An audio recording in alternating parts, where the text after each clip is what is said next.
Hello everyone! Ang video ito ay karugtong nung hiking namin sa Lantau Peak. Ito ay kuha sa isa kong cellphone kasi yung cellphone kong isa noon ay palubat na yung main. Kaya itong ginamit kong pag video nung malapit na kami ito sa taas. Yung mahirap na parte na to, napaka-stiff cliff ang tawag nila. Pahirap ng paakyat na kami. Tignan nyo yung mga kasalubong namin dito. May mga ano pa sila, baston. Ang hirap wala kang mahawakan. Pag madulas ka, pag ma-balance ka. Ang hirap na ito ng paakyat. hirap na ako, lalo na nakapantalon ako. Nag-hiking nang wala sa plano, dapat sa Wisdom Path lang kami pupunta. Sabi nung kasama ko, gusto mo try natin umakyat? O sige, sabi ko. Pag di mo kaya ate, baba na tayo. Sabi niya, sige, yan, dahan-dahan kami. Natuloy din pag-akyat, pero grabe, ang init. Pawis na pawis ako dyan. Tingnan yung mga dinaanan namin. Pahirap ng pahirap. May mga kasalubong nga kami, may mga baston. Kasalubong namin na yung mga pababa. Hindi dyan dumaan na umakyat. Sa kabila sila dumaan. Nung pababa, dito na sila dumaan. May mga pababa, padahan-dahan kasi pabulusok na eh. Hindi ka magdahan-dahan dyan. Naku, madulas ka, diretso ka sa baba. Hindi ko sukat akalain na makyat ko yan. Nung napaka-stiff, nakakapagod yung pag-akyat niyan. Dahan-dahan silang pababa. Hindi nyo yan. May baston pa yung isa. Yung isang babae nga dyan, muntik madulas eh. Muntik ma-balance. Buti may atungkod siya. Yan ang daan. Sukat akalain na makaya ko. Niisip ko nung pakyat kami paano kayang pagbaba ko kasi madulas, parang nakakatakot yung pababa, pero sa awa ng Diyos na kaya naman namin. Dahan-dahan kasi pabulusok eh, pababa.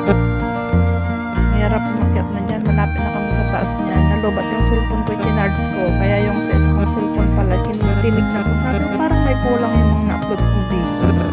Pero nga talaga, yan yung may parting parang sa kuiba yun eh. Yung parte na yung may bato na ano, maganda to. Kaya yan, nakita ko, sabi ko sayang naman pinaghirapan kong inakyat. Kaya in-upload ko ulit at maipakita sa inyo. Yan yung bato. Ang galing nilang gumawa ng daan ano, talagang sinadya nilang ginawang inano. Yan sa baba na nga dumaan yung kasama ko, parang nahihirapan umakyat dyan kasi mataas yung malalaki yung pagitan, yung bato na yan. Kaya sa gilid na siya dumaan. Sabi niya, dito ako sa gilid ate, nakakapagod umakyat. Yan. Hirap na dyan, lalo nakapantalon ako. Hindi ako naka-jeans, naka-leggings. Malay ko ba kasi na, ayan, parang may kuwiba dyan. Bato na, pagitan. Malay ko ba dyan na akyat pala kami yan sa pinakatuktok. Second highest Police Mountain ng Hong Kong. Great achievement, accomplishment at nakaya ko umakyat. Dahan-dahan nga lang kami, nakakapagod. Yung bato kasama ko sa gilid na dumadaan at saka di gaanong maliwanag kasi foggy. Buti nga medyo makulimlim at di gaanong mainit. Pero yung parting pataas na dyan wala nang lilim mga puno. Ang ganda, diba? Ito yung kasama ko. Siyang nagyaya.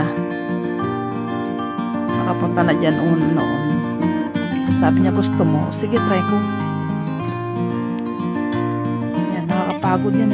Malalim na yun, parang kuiba. Yung daanan doon.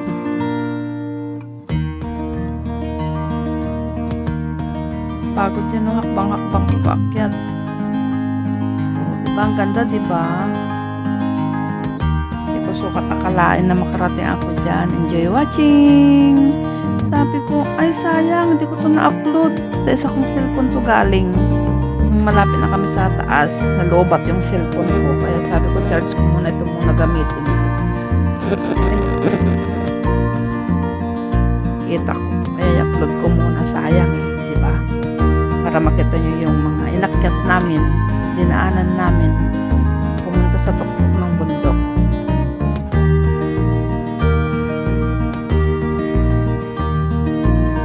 Akalain nga eh. bababa na kami. Yan, grabe, ang init niya no, nakapantalon ako. Malay ko ba kasi naakyat kami dyan. Sabi lang niya kasi, ate gusto mo pumunta sa Dampat. O sige. Sabi niya, alam mo ate, naakyat ko yan, bundok na yan. Gusto mo itry? O sige, yan. Sige ako ng sige. Kinaya ko naman sa awan ng Diyos. Nakating ako dyan sa tuktok. Kung iniisip ko parang di ko sukat akalain na kaya ko pala nakapagod. Sakit na mga binti ko, kinabukasan yan eh, na hiking na yan. Pero worth it naman kasi ang ganda sa taas. Hindi nga lang gaanong clear kasi nga grabe yung pag sa tuktok na kasi.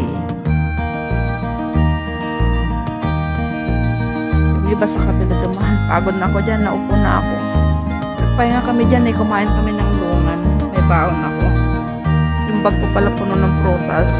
Mansanas, orange, lungan. Yung kasama kong baon niya, fried rice, saka spaghetti at sandwich. So, wow, dami naming baon. Tapos magutom. Para mag-picnic yan sa tuktok. Pagi, hindi gaanong clear. Doon yung ano, sa Big Buddha yun eh. Monastery.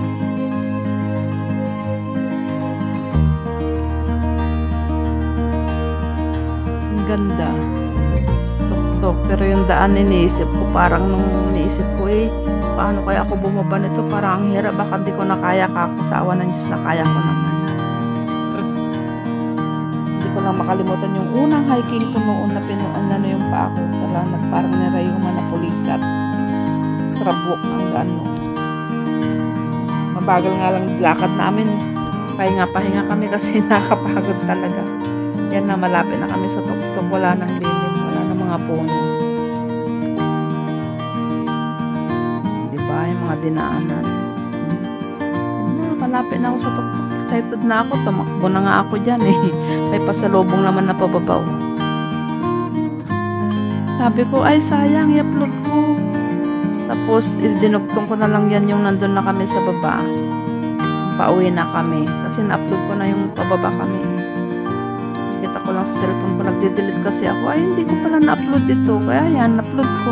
Enjoy watching! Yan. In-upload ko na ano, hindi na ipakita yung packet ko dyan sa tuktok na yan. Grabe. Karating ako sa summit. Hindi ko sukat akalain. Yung step clip, yung hagdan ay yung daan. Kapagod. Pero worth it. Grabing pawis ko dyan. Diba? Nagpapag talaga. Hindi ko akalain na marating ko yan. Sa next, mag-hiking ulit kami. Sa winter na mahirap mag-hiking pag ganito. Summer, sobrang init. Walang lilim dyan no, sa tuktok. Plano kami ulit mag-hiking pero sa winter na. Dyan mo, grabe pag. Winter na lang mag-hiking. Kasi pag ganito, ay naku, walang sa kamay. Kami kayo nag-hiking dahil sobrang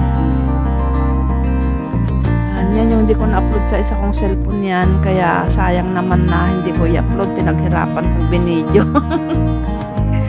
Pinaghirapan kong umakyat dyan. Kaya sayang kung hindi ko ma-upload yan. Kaya in-upload ko pa rin. Diba? Yung na-upload ko yung umakyat ako doon sa ng bato na yun. Ayan. Ayan, na-upload kasi sa isa kong cellphone yan. Ayan. Danger. Step left ahead. Walang mahawakan kasi.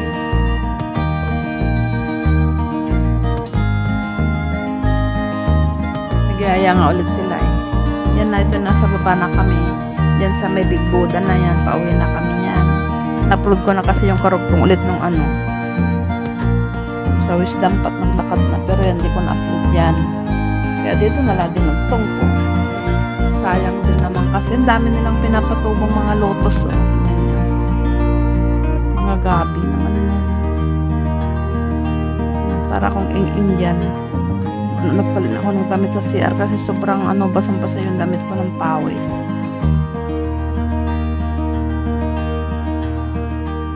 Hindi na kami umakyat dyan sa Buda. Pagi din sa taas. Pagod na kami sa kahapon at saka close na yan alas 6. Sarado na, wala nang pinapaakyat. Sarado na yung gate paakyat sa Buda. Kailang bis na nga ako pumunta dyan pero yung hiking na yun sa Bisdampat saka sa Lantaw Peak na yun, hindi ko pa naakyat. Lagi ako pumunta dyan sa Big Buda na yan, lagi akong inaakyat. 6 na bisis na yata ako nakarating dyan sa ng Big Buda na yan. Saka dun sa monastery na yun, ang ganda. In-upload ko na yun noon. Mga Buddha ang nasa loob. Yan, nung pauwi na kami. Enjoy watching. Salamat sa inyong laging pag-support sa aking mga upload na videos. Shout out to all my members, supporters, followers, ka-family, sa pangunguna ni Madam Asbar, Josie Adami. Yan, pauwi na kami nung kasama ko.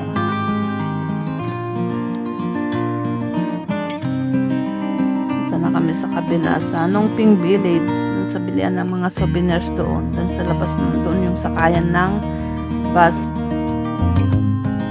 at sakayan ng cable car.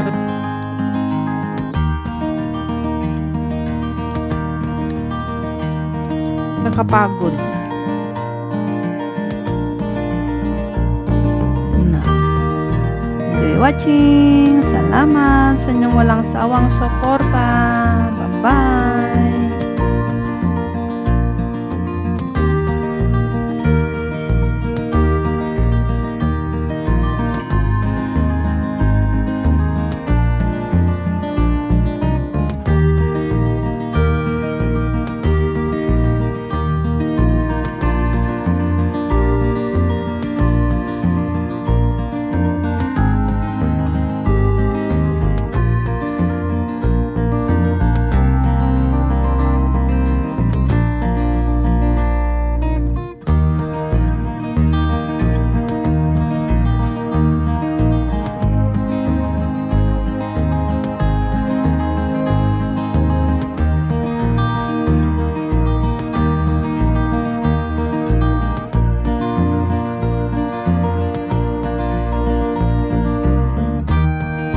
Dito napapasok dito yung Nongping Village.